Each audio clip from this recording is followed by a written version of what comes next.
Graça e paz, abençoados. O tema é: se o Espírito habita em nós, para que a santificação com ele?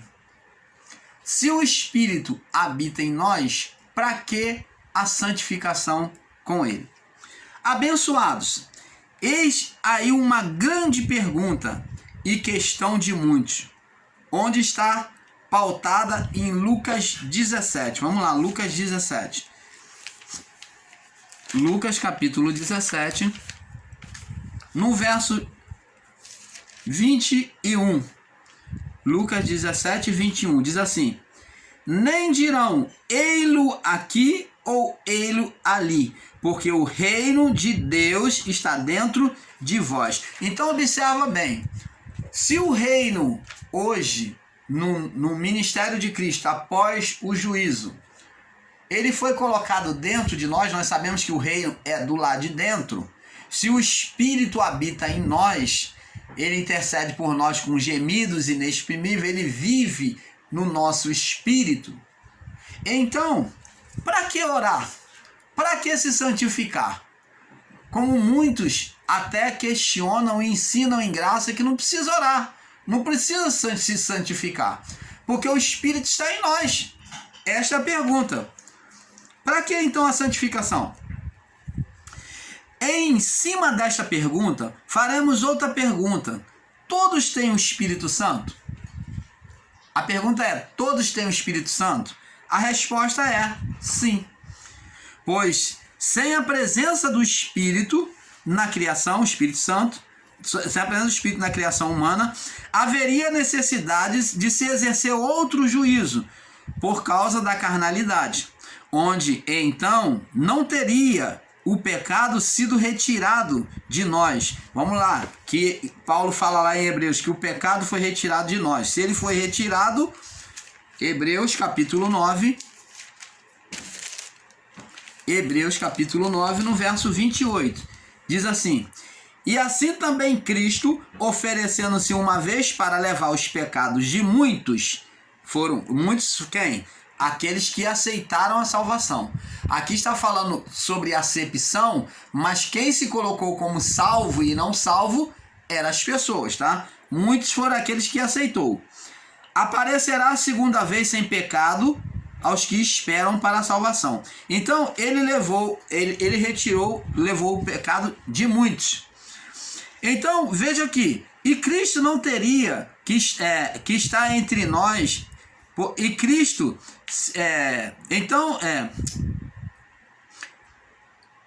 para exercer outro juízo por causa da carnalidade, onde então não teria o pecado sido retirado de nós, e Cristo teria que estar entre nós e morrer de novo na morte de cruz, onde seria afirmar que sua morte foi ineficaz. Observe também a palavra de Paulo em Romanos 8, do 5 ao 11. Amados, o que temos que entender é que o espírito do pecado de Adão ficou em estado de condenação espiritual diante do Criador, pois o espírito se submeteu ao governo da carne, sendo gerado sobre a força da carne. Cristo na cruz mudou esse estado de condenação e não o estado de sujeição, pois a carne continua a todo tempo buscando atrair o espírito, onde a carne deseja e instiga muitas vezes o espírito humano, né? E o espírito humano se submete. Agora vamos entendendo a necessidade de Jesus estar em oração e em comunhão com o Pai, que Jesus estava sempre orando, ele estava se fortalecendo o espírito, né? O espírito dele, né? Porque o espírito de Cristo não precisava. Vamos lá, Mateus 26, 41. Ele fala que o espírito está pronto, né? 26, 41. Vigiai e orai. Olha, ele fala para orar, ele manda orar. Vigiai e orai, para que não entreis em tentação. Ele está dizendo que o espírito tinha que ser fortalecido na oração, assim como ele fazia, né? Na verdade, o espírito, ele está pronto. mas a carne é fraca. Então a carne era fraca, ela ia puxar o quê? A fazer o desejo dela. Então se a carne cedesse, com certeza o espírito ia fraquejar. Se o espírito estivesse fraco, ele iria puxar a carne. Significando dizer que ele buscava enfraquecer as vontades da sua carne para o espírito não ser vencido por ela. Então ele buscava a oração e em vigília de oração. Apesar do nosso espírito ser luz de Deus, estar em estado glorificado novamente por Cristo, mas há necessidade de comunhão e oração, pois não o Espírito de Deus, mas o nosso espírito precisa ser acendido a cada dia nele. Vamos lá em Provérbio 4:18. Provérbio 4:18. Provérbio 4:18. Provérbio 4:18 diz assim: a vereda do justo é como a luz da aurora, que vai brilhando mais e mais até o dia ser perfeito. Você está vendo?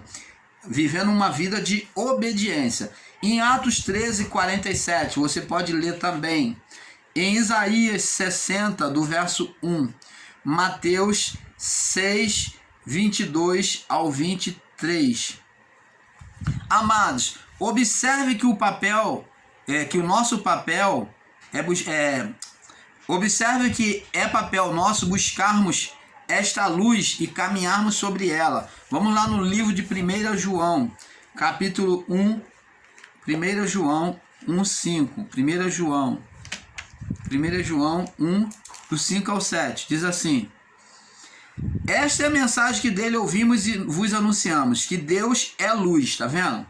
E nele não há treva nenhuma. Se dissermos que temos comunhão com ele e andarmos nas trevas, não caminharmos em direção da luz, mentimos e não praticamos a verdade. Mas se caminharmos em direção à luz, se andarmos na luz, como ele está na luz, temos comunhão uns com os outros. E o sangue de Jesus, seu Filho, nos purifica de todo pecado. Então, uma das evidências de estar na luz era a comunhão com Deus e com os irmãos.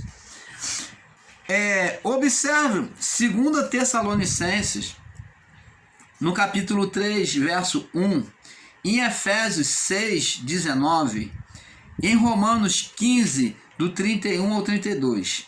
Abençoados, o espírito humano precisa a cada dia ter acesso à comunhão com o Pai, onde antes o reino estava longe, mas hoje o reino está perto, está dentro de nós. Então, abençoados, nós trouxemos essa pitadinha aqui e deixamos essas referências para que você leia e estude conosco, para que você tenha o seu perfeito entendimento. Então, paz seja dada a cada um de vocês. Paz.